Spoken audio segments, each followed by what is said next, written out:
Naila Delia Zilal. Di sini saya akan menjelaskan tugas tentang logika, yaitu macam-macam term. Term pada hakikatnya terbagi menjadi banyak jenis. Di sini saya akan menjelaskan 3 dari berbagai jenis tersebut.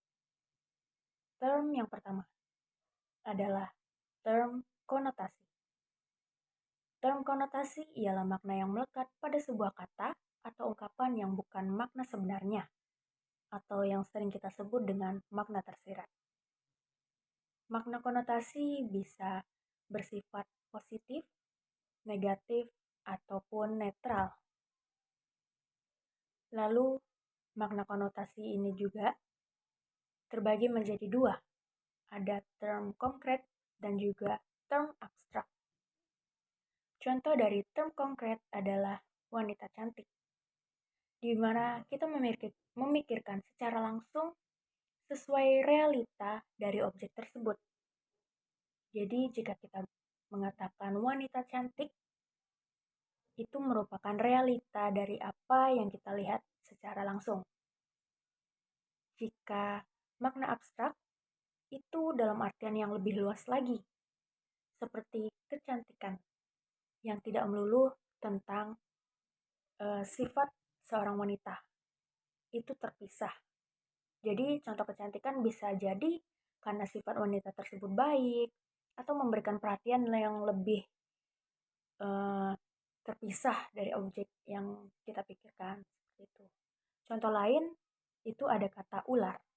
Ular di pikiran kita berarti seperti hewan melata yang tidak memiliki kaki kan? Tetapi berbeda dengan term konotasi. Makna ular bisa bersifat seperti manusia atau orang yang suka berbohong atau berkhianat. Lalu, yang kedua, ada term denotasi. Term denotasi ini adalah makna harfiah atau makna sebenarnya dari suatu kata atau ungkapan. Ini semua merupakan arti yang paling umum dan objektif yang diberikan pada suatu kata tanpa ada makna tersirat. Beda seperti makna term konotasi yang tadi. Contoh dari term denotasi ini seperti kata api, yang secara umum di pikiran kita, api adalah nyala panas yang berwarna merah atau oranye yang bisa membakar sesuatu. Jadi, api juga bersifat panas. Nah, dari contoh tersebut, maka kita tahu bahwa term denotasi adalah makna secara umum yang biasanya dipikirkan orang-orang. Yang terakhir, ada term berdasarkan predikamen. Term ini dimaksudkan sebagai term yang memiliki penggolongan istilah berdasarkan jenis maknanya. Dan dalam maksud secara langsung, term predikamen adalah macam-macam atau jenis kata yang istilahnya bisa dijadikan subjek dan objek dalam kalimat logika. Aristoteles memberitahu ada 10 jenis term predikamen. Yang pertama, substansi. Seperti benda atau makhluk yang berdiri sendiri, contohnya seperti saya, manusia atau pohon. Lalu yang kedua, ada kuantitas. Itu berarti jumlah, seperti 2 orang atau panjangnya lebih dari 2 meter. Yang ketiga, ada kualitas.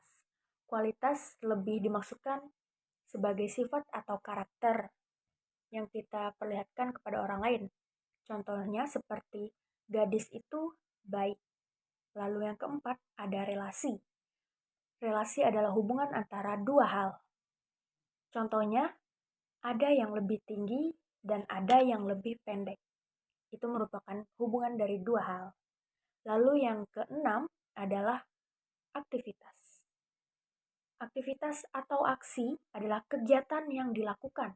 Contohnya seperti membaca, menulis, menonton, seperti itu. Lalu ada pasi. Pasi itu adalah pasi yang keenam. Pasi itu adalah kegiatan yang diterima. Kegiatan yang diterima ini maksudnya seperti apa? Maksudnya seperti dipukul, dibercandai, diketawai, seperti itu. Yang ketujuh, ada waktu, yaitu kapan terjadinya sebuah kejadian. Contohnya, waktu malam hari atau waktu siang hari. Dan yang nomor 8 adalah tempat atau lokasi kejadian di mana hal tersebut terjadi. Semisal kejadian tersebut terjadi di sekolah, atau di kampus, atau di rumah. Lalu yang ke-9 itu ada posisi. Posisi ini dimaksudkan seperti keadaan apa yang terjadi dan sebagaimana sebuah objek atau orang tersebut berada, seperti itu. Contohnya, ada seorang laki-laki yang sedang duduk. Objek tersebut berdiri, seperti itu. Lalu yang terakhir adalah keadaan. Keadaan itu adalah kondisi tambahannya. Jadi maksud dari kondisi tambahan sendiri adalah contohnya, gadis tersebut berpakaian rapi, atau tentara tersebut bersenjata lengkap. Seperti itu. Selanjutnya saya akan menjelaskan tentang makna kesalahan berpikir. Menurut Brownie dan Kelly di tahun 2007, kesalahan berpikir sebagai penalaran yang menipu atau kesalahan logis yang berasal dari kesalahan asumsi seseorang. Kekeliruan merupakan trik yang menghasilkan alasan yang menyesatkan, di mana informasi disediakan tampaknya logis dan terhubung kepada kesimpulan.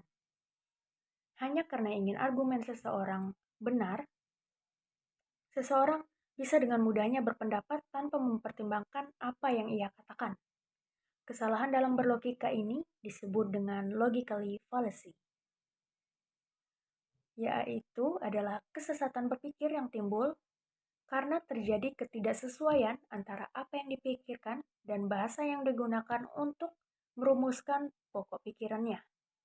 Lalu beberapa prinsip penalaran yang dapat menyebabkan sesat pikir adalah yang pertama, generalisasi terburu-buru, yaitu menarik kesimpulan terlalu cepat dan tidak mencari kebenarannya terlebih dahulu. Lalu yang kedua adalah serangan personal. Biasanya serangan ini adalah menyerang argumen seseorang dengan balasan yang tidak sesuai dengan isi argumen tersebut. Lalu yang ketiga adalah mengikuti argumen orang lain hanya karena banyak orang yang mempercayai argumen tersebut. Jadi tidak berprinsip terhadap satu argumen saja. Lalu yang keempat adalah dilema palsu, di mana terlalu berpikir bahwa hanya ada dua kemungkinan, padahal masih banyak kemungkinan yang lain. Lalu, bagaimana cara kita terhindar dari sesat pikiran ini? Di sini saya akan menjelaskannya. Yang pertama adalah kita bisa lebih fokus terhadap isi argumennya, bukan siapa yang berargumen. Jadi dengan seperti itu kita bisa menjelaskan lebih langsung dan lebih fokus. Jika ada yang ingin dipertanyakan, maka tanyakanlah isi dari argumen tersebut. Lalu yang kedua adalah selalu tanyakan kebenarannya. Apakah ada bukti dan hal konkret lainnya. Lalu yang ketiga, kita jangan berdebat menggunakan emosi. Selalu berpikiran positif dan gunakan kepala dingin untuk melawan argumentasi seseorang. Dan yang terakhir adalah berpikiran kritis dan terbuka. Jadi kita tidak hanya melihat dari pendapat orang lain saja, melainkan kita bisa pikir apakah hal kita kan itu masalah atau tidak. Sekian dari tugas video logika saya. Wassalamualaikum warahmatullahi wabarakatuh.